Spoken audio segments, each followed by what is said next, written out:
રાષ્ટ્રીય ગીત વંદે માતરમને થયા 150 વર્ષ। ઇન્દિરા ગાંધી ઇન્ડોર સ્ટેડિયમમાં સ્મરણ કાર્યક્રમનું આયોજન। વડોદરામાં દિવાળી સમયે સૂતેલા પરિવાર પર ગાડી ચલાવવાના કેસમાં વધુ એક મોત થયું। ઇજાગ્રસ્ત સગર્ભાનું બાળક જન્મ લેતા જ મોત।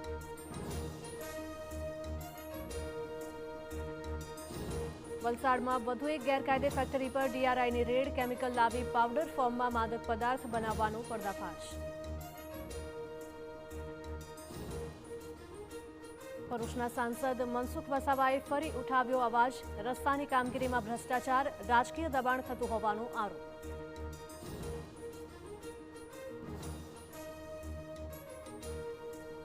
ઈડીએ અનિલ અંબાણીને મોકલ્યું સમન્સ। 14 નવેમ્બરે દિલ્હીમાં ઈડી ઓફિસ હાજર થવા માટે ફરમાન કરવામાં આવ્યું।